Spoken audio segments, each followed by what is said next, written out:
माता रानी दोस्तों, नीता विक्रम चैनल में आपका स्वागत है। मैं हूं आपकी दोस्त नीता। माता रानी के नाम का जयकारा लगाएं। कमेंट सेक्शन में जय माता रानी अथवा जय श्री गणेश अवश्य लिखिए। दोस्तों, आप सभी की सभी मनोकामनाएं पूरी हों ऐसी मैं कामना करती हूं। और आज आपको गणेश जी को प्रसन्न करने के लिए एक शब्द बोल देना है, जिससे कि गणपति भगवान आपकी सभी मनोकामनाएं ज़रूर पूरी कर देंगे। जिन लोगों को धन दौलत की परेशानी है, सेहत अच्छी नहीं रहती, शादी विवाह से संबंधित दिक्कतें हैं, उनके जीवन में खासतौर पे ये जो उपाय है बहुत बड़ा परिवर्तन लेके आता है। आपकी पढ़ाई लिखाई यदि किसी कारण से छूट गई है, जीवन में दोस्तों कष्ट पे कष्ट आए जा रहे हैं, तो अवश्य इस उपाय को करिएगा। आपको चमत्कारी रूप से फायदा होगा ही होगा। क्योंकि दोस्तों सबसे पहले श्री कृष्ण भगवान ने बताया था कि जो भी गणपति जी का नाम लेके काम शुरू करते हैं, उनके काम बिना किसी विघ्न बाधा के दूर हो जाते हैं। वक्रतुंड महाकाय सूर्यकोटि समप्रभा निर्विघ्नं कुरु मे सर्व कार्येषु सर्वदा। ऐसे गणपति भगवान का आप सबको निरंतर ध्यान करना चाहिए। गणपति भगवान का पूजन करने से रिद्धि सिद्धि प्रसन्न होती हैं। घर में धन दौलत पैसे रुपए की कमी नहीं होती। इवन माँ लक्ष्मी भी गणेश जी की पूजा करने से अत्यंत प्रसन्न हो जाती हैं और आपके ऊपर अपनी कृपा बना के रखती हैं। दोस्तों, ऐसे में बुधवारी विनायकी चतुर्थी का व्रत आया है। यह दिन यदि जो लोग व्रत नहीं भी करते हैं, उन्हें भी गणपति भगवान का पूजन अवश्य करना चाहिए और जो उपाय मैं आपको बता रही हूँ वो ज़रूर कर लेने चाहिए। तो दोस्तों, जल्दी से गणेश जी महाराज का जयकारा लगाइए, बोलिए जय गणपति बप्पा। और नीता विक्रम चैनल यदि अभी तक आपने सब्सक्राइब नहीं करा है तो नीता विक्रम चैनल को सब्सक्राइब करें। वीडियो के नीचे बने हुए लाल रंग के सब्सक्राइब के बटन को प्रेस करिए। बाजू में बनी हुई घंटी या बेल के आइकन को प्रेस करिए। निःशुल्क है, फ्री है। इससे आपको सभी वीडियो के नोटिफिकेशन मिलेंगे। और आज का वीडियो आपको पसंद आ रहा है तो लाइक करना, फैमिली फ्रेंड्स के साथ शेयर करना बिल्कुल मत भूलिएगा। चलिए दोस्तों, बताती हूँ आपको। 24 जून 2020 की तारीख आषाढ़ मास के शुक्ल पक्ष की विनायकी चतुर्थी है। इस दिन पर दोस्तों गणपति भगवान का विशेष पूजन करना है। यह बुधवार का दिन है, इसलिए भी बहुत खास है। और साथ ही साथ इस दिन पे विनायक चतुर्थी है। गणपति भगवान बहुत ही छोटी सी पूजा करने से प्रसन्न हो जाते हैं। आपको दोस्तों इस दिन पे सबसे पहले सफ़ेद रंग का चंदन ले लेना है। जी हाँ दोस्तों, गणेश जी को सफ़ेद रंग का चंदन चढ़ाया जाता है। गणेश जी का पूजन सफ़ेद रंग के चंदन से करिए। और उन्हें इसके बाद यदि आपको कोई परेशानी आ रही है, शादी विवाह संबंधित, या आपके विवाह होने के बाद भी आपको परेशानी हो रही है, तो आप उन्हें थोड़ा सा हल्दी और केसर मिला के भी तिलक अवश्य करिए। और उन पे आप चढ़ाइए मस्तक पे दूर्वा। दोस्तों, यदि कोई विशेष मनोकामना है आपकी तो 21 की संख्या में या 108 की संख्या में गणेश जी के मस्तक पे दूर्वा ज़रूर अर्पित करिएगा। और गणेश जी को दोस्तों यदि आप चाहते हैं आपके जीवन में धन की कमी ना हो, तो आपको लड्डुओं का भोग लगाना चाहिए। पीले रंग के लड्डू, यहाँ पे बेसन की मिठाई या पीले रंग की मिठाई का भोग लगाया जाता है।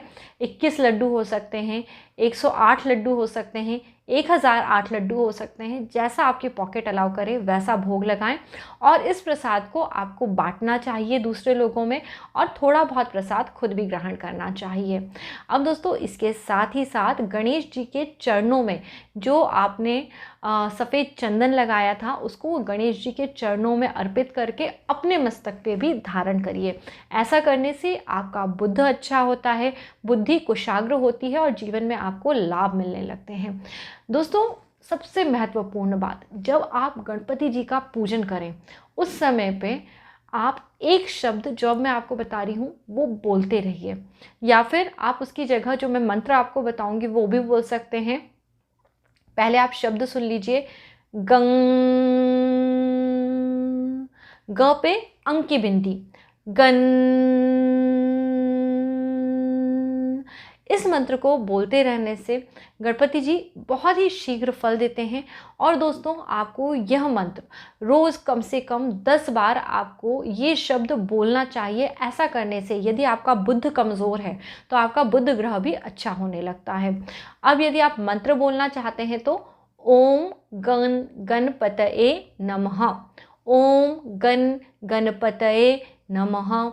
इस मंत्र को कम से कम रोज़ दोस्तों 10 बार ज़रूर बोलिए।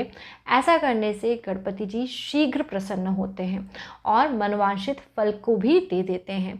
दोस्तों, गणेश जी की स्तुति करनी चाहिए। जीवन में जिनके बहुत ज़्यादा परेशानियां चल रही हैं, उन्हें हर दिन में एक बार कम से कम गणपति अथर्वशीर्ष का पाठ अवश्य कर लेना चाहिए। दोस्तों, गणपति अथर्वशीर्ष का पाठ करने से पापों का नाश होता है, इंसानों की बुद्धि कुशाग्र होती है, जिससे कि उनके जीवन में माँ लक्ष्मी की कृपा प्राप्त हो जाती है, काम बनने लगते हैं और विघ्न बाधाओं का नाश हो जाता है। दोस्तों, गणपति जी का पूजन अर्चन करने के साथ ही साथ विशेष उपाय करने से केतु ग्रह भी शांत हो जाता है। ये भी कहा जाता है जिसका केतु ग्रह अच्छा होता है वह अपने जीवन में गुरु के समान पदवी पा लेता है और ज्ञान की भी प्राप्ति करता है। वहीं यदि केतु के नकारात्मक परिणाम होते हैं तो जीवन में किसी तरह का सुख नहीं मिलता, सौभाग्य में नष्ट हो जाता है। ऐसे लोगों की कभी भी शादी विवाह नहीं होते हैं और इनके जीवन में कई तरह की परेशानियों का आना जाना लगा रहता है। दोस्तों, हमेशा गणपति जी का पूजन अर्चन करके ही अपने कार्यों को शुरू करना चाहिए। जो लोग भी विनायकी चतुर्थी का व्रत करते हैं उन्हें ज़रूर गणपति जी का पूजन करना चाहिए और भक्ति भाव के साथ उनको प्रसाद इत्यादि अर्पित करना चाहिए। दोस्तों, अगर आप अपने घर में चाहते हैं कि माँ लक्ष्मी हमेशा बनी रहें तो रोज़ गण मंत्र का जाप आपको कम से कम 10 बार रोज़ कर लेना चाहिए। ऐसा करते रहने से यह जाप सिद्ध हो जाता है। रोज़ जब आप एक ही समय पे इस मंत्र का 10 बार जाप करेंगे या करीबन 10-15 मिनट तक यदि आप जाप करेंगे और ऐसा यदि आप करीबन 21 दिन लगातार कर लेते हैं तो इससे आपका गणपति जी का मंत्र सिद्ध हो जाता है और यह आपको शीघ्र फल देता है। इसके बाद जब भी आपको लगे कि आपको कहीं पे भी आपके काम नहीं बन रहे हैं, आप बस 5 से 7 मिनट इस मंत्र को आप श्रद्धा के साथ फोकस होकर यदि आप बोलेंगे तो आपको खुद ही रास्ता दिखाई देगा। आप प्रॉब्लम्स में नहीं फंसेंगे, आप प्रॉब्लम से बाहर निकलने लगेंगे। जिन लोगों की व्यापार संबंधी परेशानियां हैं या कोई भी परेशानी है वो भी इस उपाय को कर सकते हैं। आप पहले तो 21 दिन तक रोज 10 से 15 मिनट गण इस मंत्र को बोलिए। ऐसा करने से ये आपका मंत्र सिद्ध हो जाता है। जब 21 दिन हो जाएंगे उसके बाद आप कभी भी इस मंत्र को रोज़ पढ़ सकते हैं और यदि आपको कभी कोई प्रॉब्लम लगे तो आप उस समय पे कम से कम 10 से 15 मिनट इस मंत्र को बोलने के बाद यदि आप उस प्रॉब्लम का सॉल्यूशन ढूंढेंगे तो ज़रूर आपकी परेशानियां दूर होती नज़र आएंगी। आप सभी के जीवन में गणेश जी आपको उन्नति का मार्ग दिखाते हैं। गणेश जी की पूजा में दोस्तों कभी भी तुलसी का प्रयोग नहीं करा जाता। ऐसा कहा जाता है गणेश पूजन में तुलसी वर्जित होती है और गणेश जी को दोस्तों दूर्वा भी कभी भी उनके पैरों पे नहीं चढ़ाई जाती है। इसे भी अशुभ बताया गया है, इसलिए हमेशा गणेश जी को दूर्वा उनके मस्तक पर ही अर्पित करना चाहिए। गणेश जी की पूजा में पीले रंग के, लाल रंग के पुष्पों का प्रयोग करना अति उत्तम बताया गया है। गणेश जी का पूजन करने के साथ ही साथ जब गणेश परिवार का पूजन करा जाता है यानी माता पार्वती, भोलेनाथ और उनके भाई कार्तिकेय जी का पूजन करा जाता है तो उससे भी वह अत्यंत प्रसन्न होते हैं और मनोवांछित फल को प्रदान करते हैं।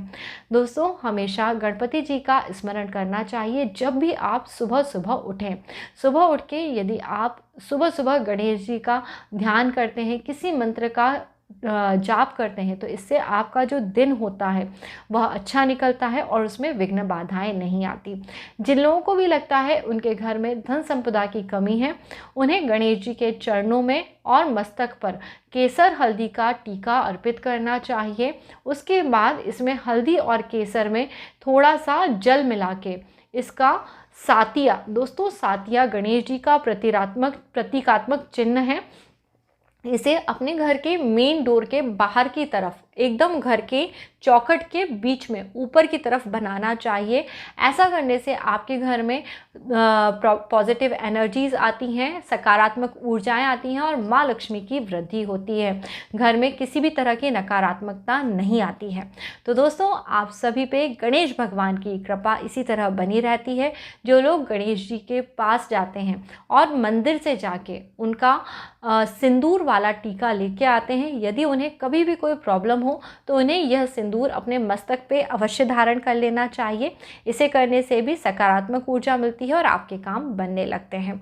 तो दोस्तों जल्दी से बोलिए गणपति बप्पा मोरया और गणेश जी को भक्ति भाव के साथ पूजन अर्चन करिए और उनसे अच्छे फलों की कामना करिए। साथ ही साथ दोस्तों अपना और अपने परिवार का ख्याल रखिए। आज का वीडियो मैं यहीं समाप्त करती हूँ। यदि वीडियो आपको पसंद आया है तो इसे लाइक करना, फैमिली फ्रेंड्स में सबके साथ शेयर करना बिल्कुल मत भूलिएगा। जय माता रानी दोस्तों, गणपति बप्पा मोरया।